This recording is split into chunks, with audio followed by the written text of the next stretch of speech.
twongeye kubasuhuza ndetse no kubashimira mwe mudukurikiye. Bisa nkaho kuri iyi si intego ya buri kinyabuzima ari uguhuza ibitsina. Bisa nkaho buri kinyabuzima kiba cyumva ko iki kintu cyo guhuza ibitsina ari ingenzi cyane kandi ari ikintu cyangombwa kuri cyo. Hari impamvu tuvuga ibi ngibi. Twese nk'uko tubizi buri kinyabuzima kiboneka ari uko guhuza ibitsina byabayeho. Nimvuga buri kinyabuzima ntusige n'ibimera kuko nabyo ndaba mbivuzemo. Nibyo wabyumvise neza, n'ibimera bihuza ibitsina kugira ngo byororoke cyangwa se bigwire. Nubwo guhuza ibitsina ari ikintu cyibanze mu buzima bwa buri kinyabuzima, iyo birengeje urugero cyangwa se bikarengera biba bibi cyane.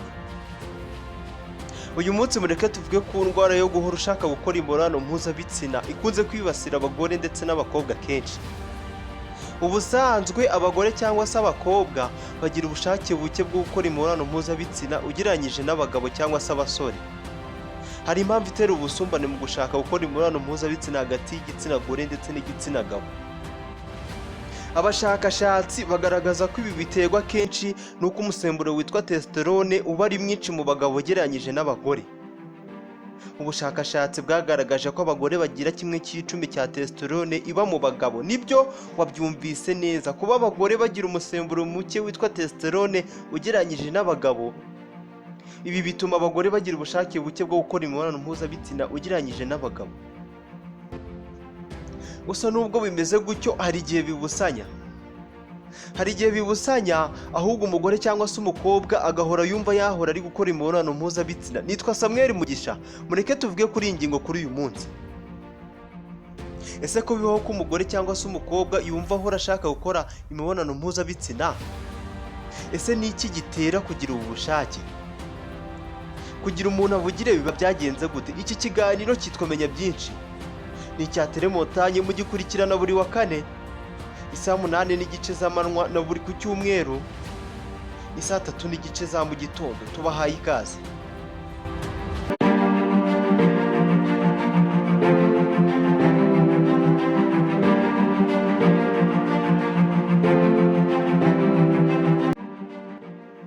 Umusemburo wa testosterone uba mu mubiri wacu uza kwisonga mu bintu bitera guhora ushaka gukora imibonano mpuzabitsina iyo wiyongeye. Muribuka twabivuze.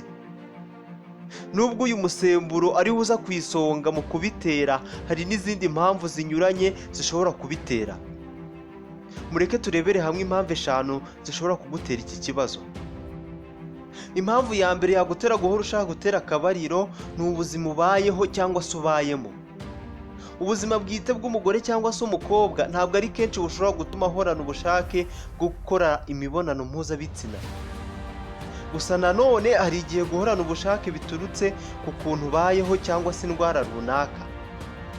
Ibi bikosoka iyo uganiriye na muganga, icyo kibazo kigashakirwa umuti, hanyuma n'iryo rari rikagenda. Ikintu cya kabiri gishobora gutuma uhora ushaka gukora imibonano mpuzabitsina kenshi ni ibiyobyabwenge ndetse n'inzoga ufata.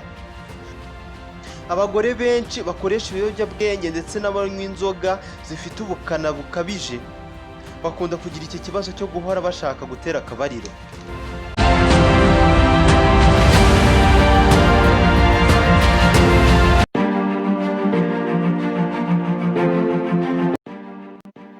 Indi mpamvu ishobora kugutera guhora ushaka gutera akabariro ni imikorere mibi y'ubwonko.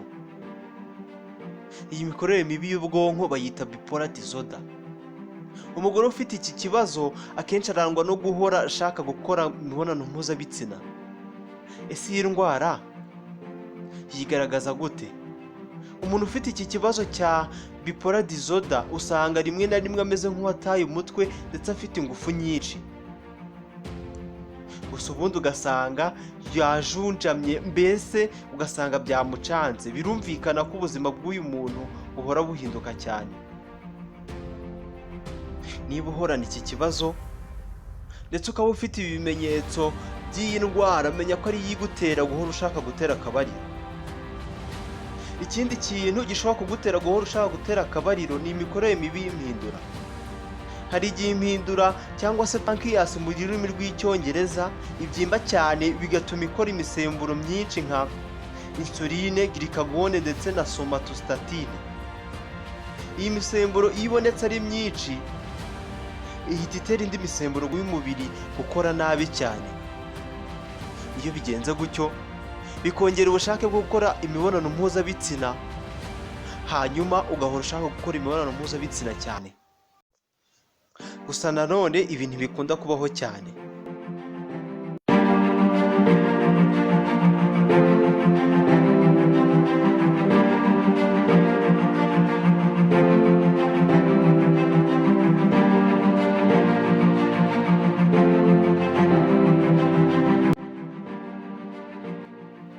Indi mpamvu ari nayo ya nyuma ishobora kugutera guhora ushaka gutera akabariro, cyane cyane ku bagore cyangwa se abakobwa, ni imikorere mibi idasanzwe y'imvubura za adrenaline.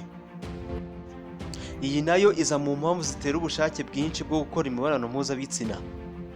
Imiti imwe nayo nka epinephrine ishobora kugutera iki kibazo.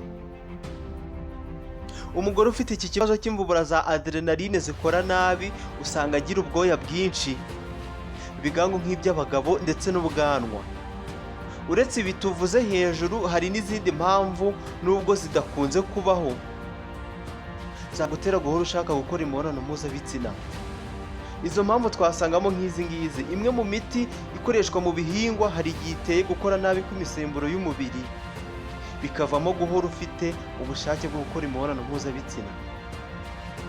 Ubwigunge n'agahinda biri mu bitera abagabo benshi ndetse n'abagore batari bake guhorana ubushake bwo gutera akabariro. Kuba umugore atwite nabyo byongera ubushake bwo gukora imibonano mpuzabitsina. Gusa ibi bikunda kubaho iyo ugisama inda, kandi bikagenda bigabanyuka buri uko ugenda ikura. Ni naho nsoreje ikiganiro Menya byinshi cy'uyu munsi. Gusa hari icyo twasigara twibaza: ese ko tubonye ibitera guhorana ubushake bwo gutera akabariro, ese umuntu ufite iki kibazo birashoboka ko yagikira? Tubararikiye kuzakurikirana ikiganiro cy'ubutaha. Iki kiganiro cyitwa Menya byinshi, ni ikiganiro tubashimira kuba mukurikira. Ushaka ibindi biganiro nk'ibi ngibi, kora subscribe kuri iyi channel ya Tele Montagne, ubundi tujye tubana mu biganiro byose tubategurira. Njye nitwa Samuel Mugisha, ndabashimiye cyane.